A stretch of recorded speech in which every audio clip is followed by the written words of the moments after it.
রহিম শ্রীলঙ্কার মাননীয় প্রধানমন্ত্রী মাহিন্দা রাজাপাকসে, সহকর্মীবৃন্দ, কূটনৈতিক বৃন্দ, আমন্ত্রিত অতিথিবৃন্দ, সমবেত সুধীমণ্ডলী, আসসালামু আলাইকুম। শুভ অপরাহ্ন। আপনাদের সকলকে জানাই আন্তরিক শুভেচ্ছা। মুজিব চিরন্তন এই প্রতিপাদ্য সামনে রেখে 17ই মার্চ থেকে 26শে মার্চ পর্যন্ত জাতির পিতার জন্মশতবার্ষিকী এবং স্বাধীনতার সুবর্ণ জয়ন্তী 10 দিনব্যাপী অনুষ্ঠানমালার আজ তৃতীয় দিন। আজকের অনুষ্ঠানে বন্ধুপ্রতিম শ্রীলঙ্কার মাননীয় প্রধানমন্ত্রী মাহিন্দা রাজাপাকসে আমাদের মধ্যে সম্মানিত অতিথি হিসেবে উপস্থিত হয়েছেন। আমাদের এই অনুষ্ঠানকে তিনি মহিমান্বিত করেছেন। শ্রীলঙ্কা আমাদের ঘনিষ্ঠ বন্ধু দেশ। বাংলাদেশ এবং শ্রীলঙ্কা বিভিন্ন আঞ্চলিক এবং আন্তর্জাতিক ইস্যুতে একই ধরনের মনোভাব পোষণ করে এবং আমরা পরস্পরকে সমর্থন ও সহযোগিতা দিয়ে থাকি। মাননীয় প্রধানমন্ত্রী মাহিন্দা রাজাপাকসে বাংলাদেশের একজন অকৃত্রিম বন্ধু এবং তিনি সবসময়ই বাংলাদেশের পাশে অবস্থান করেন। আমিও চেষ্টা করি সেই বন্ধুত্বের প্রতিদান দিতে। বাংলাদেশের জাতির পিতার জন্মশতবার্ষিকী এবং স্বাধীনতা সুবর্ণ জয়ন্তী উদযাপন অনুষ্ঠানে প্রধানমন্ত্রী মাহিন্দা রাজাপাকসের যোগদান তার নিজের এবং শ্রীলঙ্কার জনগণের আমাদের মধ্যকার বন্ধুত্বপূর্ণ সম্পর্কেরই প্রতিফলন।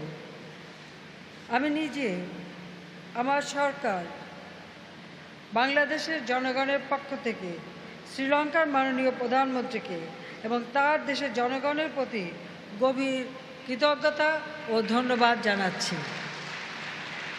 আমি আশা করি আমাদের দুই দেশের জনগণের মধ্যে এই বন্ধুত্বপূর্ণ সম্পর্ক ভবিষ্যতেও আরও সুদৃঢ় হবে। একই সাথে আমি ধন্যবাদ জানাই রাশিয়ার পররাষ্ট্রমন্ত্রী সার্গে লেভরভ, যিনি এই অনুষ্ঠানে তার বার্তা পাঠিয়েছেন এবং বাংলাদেশের অকৃত্রিম বন্ধু আরেকটি দেশ, মহান মুক্তিযুদ্ধ এবং যুদ্ধ পরবর্তীকালীন সময় যারা সব সময় আমাদের পাশে থেকেছেন এবং আজকে আমরা যে নিউক্লিয়ার পাওয়ার প্ল্যান্ট তৈরি করছি এটা তাদেরই অবদান, তাকেও ধন্যবাদ জানাই। আমি ধন্যবাদ জানাই মালদ্বীপের মহামান্য রাষ্ট্রপতি, তিনি 17ই মার্চ জাতির পিতার শুভ জন্মদিনের আমাদের যে উদ্বোধন অনুষ্ঠান সেই অনুষ্ঠানে উপস্থিত হয়েছিলেন, সেজন্য বাংলাদেশের পক্ষ থেকে তাকে আমি ধন্যবাদ জানাই। আমি আরও ধন্যবাদ জানাই এই অনুষ্ঠান উপলক্ষে চীনের মহামান্য রাষ্ট্রপতি জিন সিপিং, কানাডার মাননীয় প্রধানমন্ত্রী জাস্টিন ট্রুডো, জাপানের মাননীয় প্রধানমন্ত্রী ইয়োশিহিদে সুগা আমাদের এবং কম্বোডিয়ার প্রধানমন্ত্রী হুন সেন, তারা আমাদের এই অনুষ্ঠানে যে বার্তা পাঠিয়েছেন তার জন্য সকলকে আমি বাংলাদেশের জনগণের পক্ষ থেকে, আমার সরকারের পক্ষ থেকে এবং ব্যক্তিগতভাবে আমার পক্ষ থেকে আন্তরিক ধন্যবাদ জানাচ্ছি। তাদের এই বক্তব্য আমাদের এই অনুষ্ঠানকে আরও প্রাণবন্ত করেছে, মহিমান্বিত করেছে এবং বাংলাদেশের পররাষ্ট্রনীতি জাতির পিতা বঙ্গবন্ধু শেখ মুজিবুর রহমান আমাদের যা দিয়ে গিয়েছিলেন যে সকলের সাথে বন্ধুত্ব, কারোর সাথে বরিতা নয়, সেই বন্ধুত্বেরই আমি মনে করি একটা দৃষ্টান্ত স্থাপন হয়েছে। সুধীমণ্ডলী, আমি গভীর শ্রদ্ধার সাথে স্মরণ করছি জাতির পিতা বঙ্গবন্ধু শেখ মুজিবুর রহমানকে, শ্রদ্ধা জানাই জাতীয় চার নেতার প্রতি, 30 লক্ষ শহীদের প্রতি, 2 লক্ষ মা বন্ধুর প্রতি সশ্রদ্ধ সালাম জানাই আমাদের মুক্তিযোদ্ধাদের এবং মহান মুক্তিযুদ্ধে যারা সহযোগিতা করেছেন তাদের এবং দেশে বিদেশে যারাই আমাদের পাশে ছিলেন, আমাদের মুক্তিযুদ্ধে সহযোগিতা করছেন, তাদের সকলকে আমাদের আন্তরিক ধন্যবাদ আমি জানাচ্ছি। আজকে বারবার মনে পড়ে আমার বাবার কথা, মায়ের কথা, ভাইদের কথা। আমি গভীর বেদনার সঙ্গে স্মরণ করি 15ই আগস্ট বাংলাদেশের জন্য একটি অত্যন্ত দুঃখের একটি দিন। শুধু বাংলাদেশের রাষ্ট্রপতি জাতিপিতা বঙ্গবন্ধু শেখ মুজিবকে সেদিন হত্যা করা হয়নি, ঘাতকের নির্মম বুলেট কেড়ে নেয় আমার মা বেগম ফজিলাতুন্নেসা মুজিবকে। আমার ছোট ভাই মুক্তিযোদ্ধা ক্যাপ্টেন শেখ কামাল তার নবপরিণীত বধূ সুলতানা কামালকে, আমার আরেক ছোট ভাই লেফটেন্যান্ট শেখ জামাল মুক্তিযোদ্ধা তার নবপরিণীতা স্ত্রী পারভিন রোজি, আমার 10 বছর ছোট্ট ভাইটি রাসেল, তাকেও নির্মমভাবে হত্যা করে। এবং এভাবে আমাদের পরিবারে আমার মেজ ফুপুর বাড়ি, সেজ ফুপুর বাড়ি, ছোটো ফুপুর বাড়ি আক্রমণ করে প্রতিটি পরিবারের সদস্যদের নির্মমভাবে ওই দিন হত্যা করা হয়েছিল অথবা ঘাতকের বুলেটে আহত ছিল। যারা তখন শাহাদাত বরণ করেন, আমি তাদেরকে শ্রদ্ধার সাথে স্মরণ করছি। আমার পিতা, জাতির পিতা বঙ্গবন্ধু শেখ মুজিবুর রহমান বাংলাদেশের রাষ্ট্রপতি, তার মিলিটারি সেক্রেটারি ব্রিগেডিয়ার জামিল ছুটে এসেছিলেন, ঘাতকের দল তাকেও হত্যা করেছে। পুলিশে কর্মরত এএসপি হাসিবুর রহমান, ঘাতকরা যখন সিঁধে উঠতে চায় সে বাধা দিয়েছিল, তাকেও নির্মমভাবে হত্যা করে। সেই দিনের গোলার আঘাতে মোহাম্মদপুরে কয়েকটি পরিবারও সেই দিন আঘাতপ্রাপ্ত হয় এবং সেখানে অনেক সদস্য নির্মমভাবে মৃত্যুবরণ করে। তাদের সবাইকে আজকে দিয়ে আমি স্মরণ করছি। আমার একমাত্র চাচা, তিনি মুক্তিযোদ্ধা ছিলেন, পঙ্গু ছিলেন, ঘাতকের দল তাকেও হত্যা করে।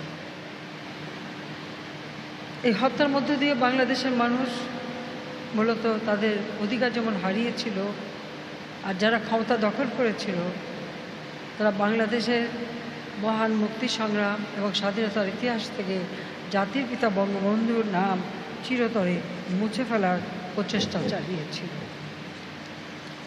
কিন্তু সত্যকে কখনো কেউ মুছে ফেলতে পারে না। আজকে দিনে সেটাই প্রমাণিত সত্য।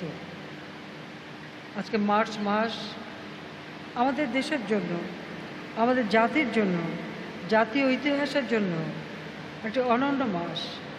1948 সালে মাতৃভাষা বাংলাকে রাষ্ট্রভাষার মর্যাদা প্রতিষ্ঠার যে আন্দোলন শুরু,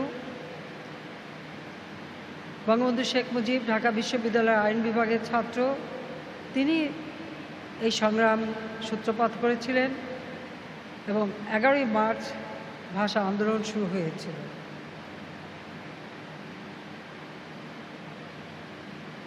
বায়ান্নতে রক্ত দিয়ে আমরা আমাদের ভাষার অধিকার পাই। 11ই মার্চ যখন এই আন্দোলন হয়, তখন কিন্তু জাতিপিতা বঙ্গবন্ধু শেখ মুজিব সহ আমাদের অনেক ছাত্র নেতাকে সেই দিন গ্রেপ্তার করা হয় এবং এরপরে 15 তারিখে তারা মুক্তি পান। কিন্তু সেই মুক্তি পাওয়ার পরপরই আন্দোলন কিন্তু থেমে যায়নি, সে আন্দোলন অব্যাহত থাকে এবং এই আন্দোলনের পথ বেয়ে আমরা এগিয়ে যাই। ঠিক একই সাথে পরপর তিনি 3 বার সে সময় গ্রেপ্তার হন। অর্থাৎ যখনই বাঙালির কথা বলার চেষ্টা করেছেন, যখনই বাংলাদেশের মানুষের অধিকার প্রতিষ্ঠার কথা বলেছেন, তখনই তার উপর নেমে এসেছে চরম আঘাত।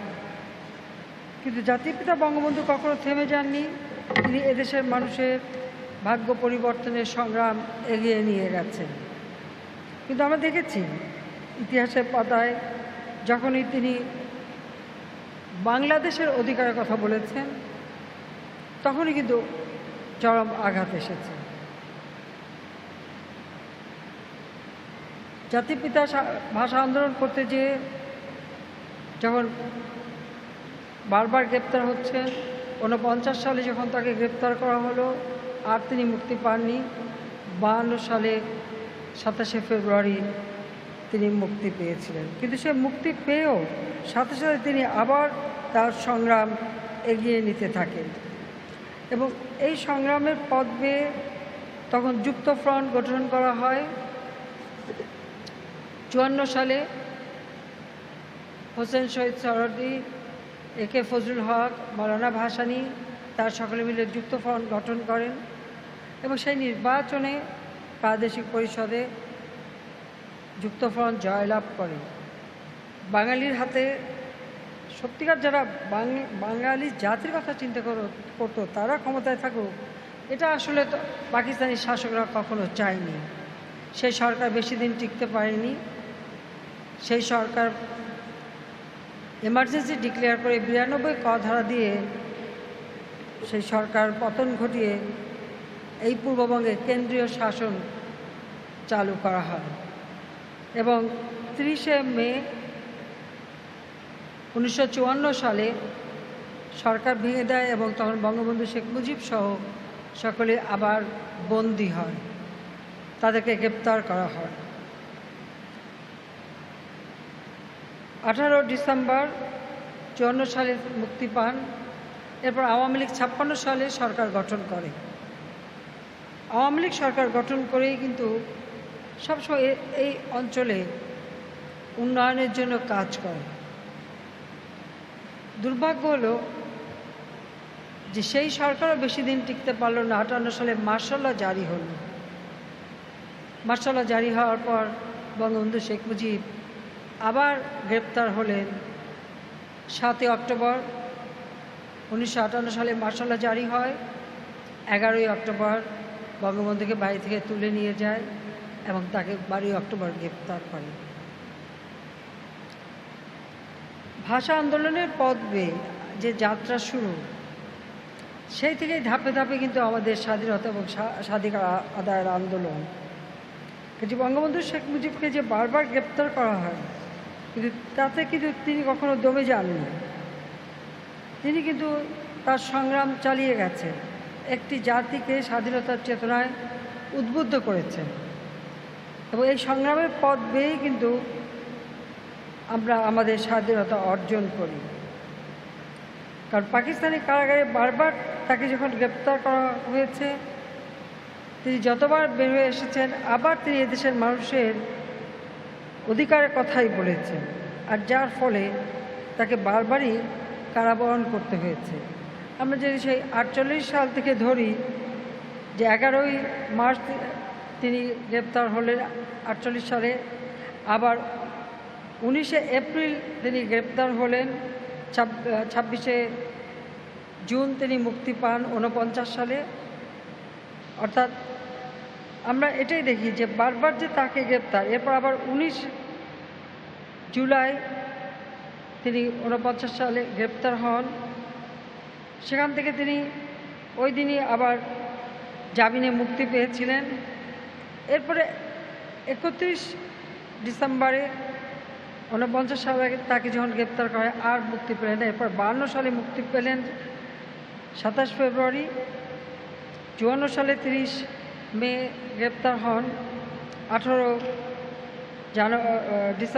ডিসেম্বরে মুক্তি পান। আবার তিনি 11 অক্টোবর 1958 সালে গ্রেপ্তার হন। 17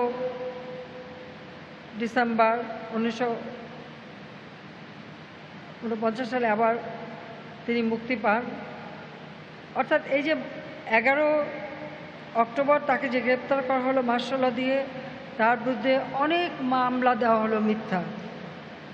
একে একে প্রায় 15টা মামলা দেওয়া হয়েছিল। সেই মামলা থেকে একে একে তিনি মুক্তি পান, খালাস পান। এরপর রিট করে তিনি 17 ডিসেম্বর 1960 সালে মুক্তি পেয়েছিলেন। এরপর আবার 62 সালে 7 ফেব্রুয়ারি বঙ্গবন্ধু শেখ মুজিবকে গ্রেপ্তার করা হয় এবং 18 জুন 62 সালে তিনি মুক্তি পান। আর তারপর তো প্রতিনিয়ত মামলা চলছে, যেদিন গ্রেপ্তার করছেন হয়তো ওই দিনই তিনি মুক্তি পাচ্ছেন, আবার গ্রেপ্তার হচ্ছেন, আবার মুক্তি পাচ্ছেন। এভাবেই 62-64 সালে পরপর 3 বার তিনি গ্রেপ্তার হন, মুক্তি পান। কাজে তিনি যে বাংলাদেশের মানুষের জন্যই সংগ্রাম করে যাচ্ছিলেন, এটা আর কেউ না বুঝুক, পাকিস্তানি শাসকরা খুব ভালোভাবে সেটা বুঝেছেন। এবং আপনারা জানেন যে আমরা যে সিক্রেট ডকুমেন্ট সেটা এখন প্রচার করছি, এটা আমরা ইতিমধ্যে তা বই আকারে বের করছি। বঙ্গবন্ধুর বিরুদ্ধে যে সমস্ত রিপোর্ট দেওয়া হতো, সেই রিপোর্টগুলি দেখলে আপনারা এটা ভালোভাবে দেখবেন যে কীভাবে দিনের পর দিন তার উপর অত্যাচার নির্যাতন চলেছে, কিন্তু তিনি দমে যাননি। তিনি একটা লক্ষ্য স্থির করেছিলেন, সে লক্ষ্যটা হলো দেশকে স্বাধীন করা। এবং 56 সালে যখন আওয়ামী লীগ সরকার গঠন করে, সেই ক্যাবিনেটে তিনি মন্ত্রিত্ব পেয়েছিলেন। কিন্তু দুঃখের বিষয় হলো পাকিস্তানের প্রতিষ্ঠাতা সভাপতি মৌলানা ভাসানী, আমি দুঃখিত, আওয়ামী লীগের প্রতিষ্ঠাতা সভাপতি মৌলানা ভাসানী 1957 সালে কাকমারি কনফারেন্সের পর তিনি আওয়ামী লীগ ভেঙে দেন এবং ন্যাশনাল আওয়ামী পার্টি নামে আরেকটি দল গঠন করেন। তিনি যখন আওয়ামী লীগ ভেঙে দেন এবং আওয়ামী লীগ থেকে চলে যান, তখন আওয়ামী লীগ সংগঠনটাকে শক্তিশালী করা একান্তভাবে প্রয়োজন ছিল। এবং বঙ্গবন্ধু শেখ মুজিব সেই সময় তিনি কিন্তু মন্ত্রিত্ব ছেড়ে দিয়ে দলের সাধারণ সম্পাদকের পদে তিনি ছিলেন, সেই পদ নিয়ে তিনি পান এবং মন্ত্রিত্ব ছেড়ে দেন আওয়ামী লীগ সংগঠনকে শক্তিশালী করে গড়ে তোলার জন্য। কারণ তিনি জানতেন যে কোনো একটা অর্জন করতে হলে একটা শক্তিশালী সংগঠন দরকার। আমরা দেখি পৃথিবীতে মানুষ দল পরিবর্তন করে ফেলে দলের পদ ছাড়ে মন্ত্রিত্বের লোভে। আর বঙ্গবন্ধু শেখ মুজিবুর রহমান মন্ত্রিত্ব ছেড়েছিলেন দলকে সুসংগঠিত করবার জন্য। এ দৃষ্টান্ত আসলে খুব কমই পাওয়া যায়, কিন্তু তার জন্য তাকে অনেক নির্যাতনেরও শিকার হতে হয়, কিন্তু সব কিছু তিনি মেনে নিয়েছিলেন এবং এভাবেই তিনি এদেশের মানুষকে ঐক্যবদ্ধ করতে পেরেছিলেন। টুঙ্গিপাড়ার একটি অজপাড়াগাছ, যেটা গোপালগঞ্জ, তখন একটা মহকুমা, ফরিদপুর জেলা, তারই একটি গ্রাম। সেই গ্রামে বঙ্গবন্ধু শেখ মুজিবের জন্ম এবং তিনি সেখানে পড়াশোনা করেছেন গোপালগঞ্জে এবং এরপরে কলকাতায় পড়াশোনা করেন। তখন থেকে একটা স্বাধীনতা চেতনা বা দেশের মানুষের দুঃখ কষ্ট দুর্দশা দেখে সেই দুর্দশা লাঘব করবার জন্যই যেন তিনি সব সময় ব্যস্ত ছিলেন। এই বাংলার মানুষ একবেলাও এক মুঠো ভাত পেত না, রোগী চিকিৎসা পেত না, তাদের থাকার জায়গা নাই, ছিন্ন বস্ত্র, শোষিত বঞ্চিত মানুষ, সেই মানুষগুলির ভাগ্য পরিবর্তন করবার জন্য তিনি তার নিজের জীবনকে উৎসর্গ করেছিলেন। নিজের জীবনের কোনো চাওয়া পাওয়া তার ছিল না। তিনি এই বাংলার মাটি, যা হাজার বছরের পরাধীনতার গ্লানি বয়ে বেরিয়েছে, বঙ্গবন্ধু শেখ মুজিবই কিন্তু প্রথম এই মাটির সন্তান, যিনি এই দেশকে স্বাধীন করেছেন এবং এ দেশের প্রথম রাষ্ট্রপতি হয়েছিলেন এবং এরপরে প্রধানমন্ত্রিত্ব পান।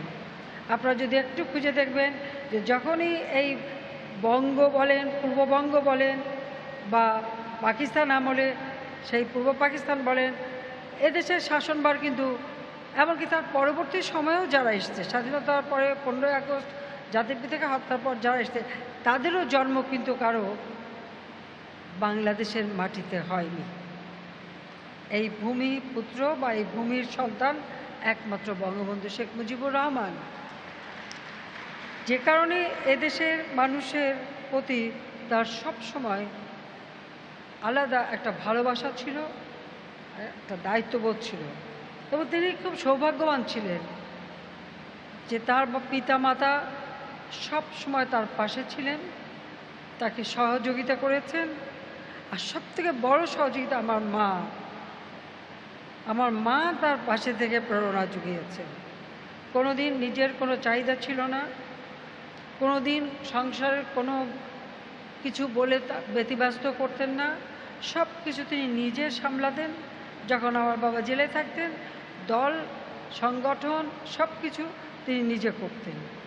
তো এই ধরনের পাশে একজনকে সবসময় পেয়েছিলেন বলেই কিন্তু তিনি তার সংগ্রাম এগিয়ে নিয়ে যেতে পেরেছিলেন এবং এদেশের মানুষকে মুক্তি দিতে পেরেছিলেন।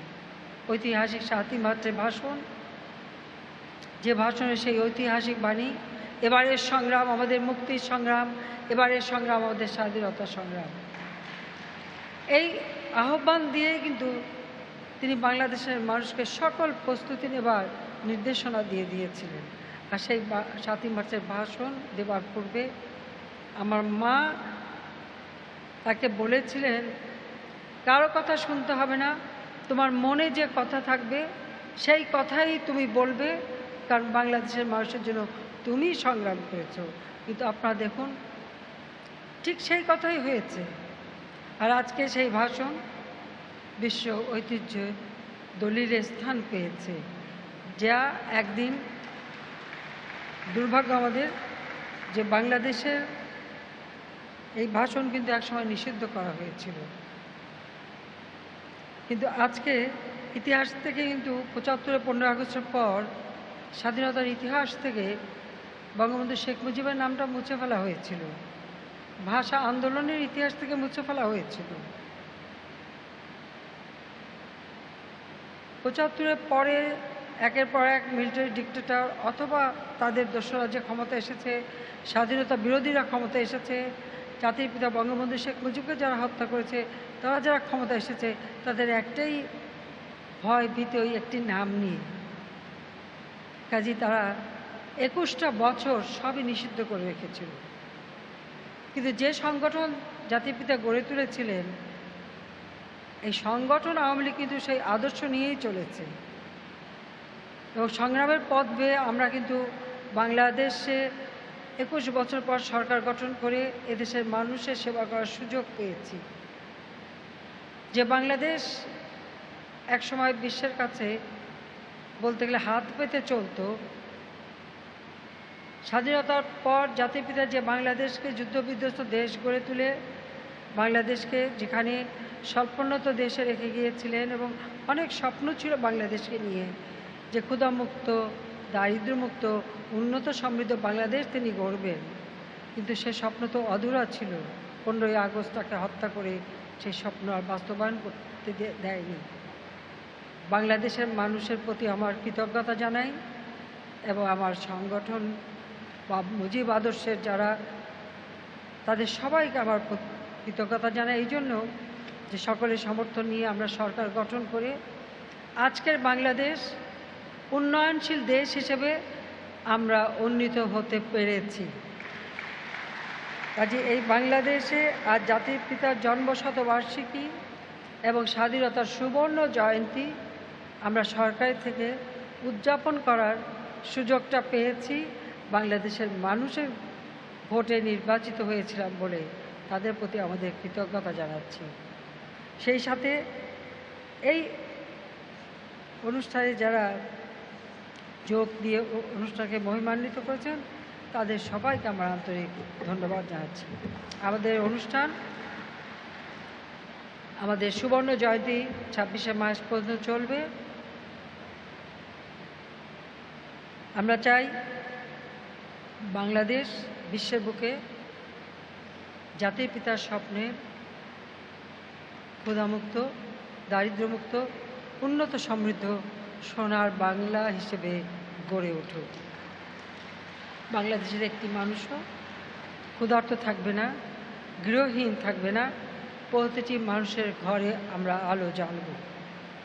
শিক্ষা, স্বাস্থ্য, কর্মসংস্থান, সব দিক থেকে আমাদের দেশের মানুষ যেন উন্নত সমৃদ্ধ জীবন পায়, যেটা জাতির পিতার স্বপ্ন ছিল। জাতি সবসময় বলতেন তার জীবনের স্বপ্ন এই দেশের মানুষ উন্নত জীবন পাবে, ক্ষুধা দারিদ্র্য থেকে মুক্তি পাবে। আসুন আমরা জাতির পিতার এই 101 জন্মদিন আর স্বাধীনতার সুবর্ণ জয়ন্তী আমরা সেই প্রতিজ্ঞাই নেই যে জাতির পিতা যে স্বপ্ন রেখে গেছেন সেই স্বপ্ন আমরা বাস্তবায়ন করব। বাংলাদেশ হবে ক্ষুধামুক্ত, দারিদ্র্যমুক্ত, উন্নত, সমৃদ্ধ, অসাম্প্রদায়িক চেতনায় সোনার বাংলাদেশ, যে বাংলাদেশ জাতির পিতার স্বপ্ন বাস্তবায়ন করবে, দুঃখী মানুষের মুখে হাসি ফোটাবে। আমি আবারও সকলকে আন্তরিক ধন্যবাদ জানাই এবং এই অনুষ্ঠানে আয়োজন যারা করেছেন তাদেরকেও আমার আন্তরিক ধন্যবাদ এবং যারা উপস্থিত রয়েছেন সবাইকে ধন্যবাদ। এবং আবারও আমি শ্রীলঙ্কার মাননীয় প্রধানমন্ত্রী রাজা মহেন্দ্র রাজাপাকসেকে আন্তরিক ধন্যবাদ জানাচ্ছি আমাদের এই অনুষ্ঠানে এসে তিনি এই অনুষ্ঠানকে মহিমান্বিত করেছেন। খোদা হাফেজ। জয় বাংলা, জয় বঙ্গবন্ধু, বাংলাদেশ জয়।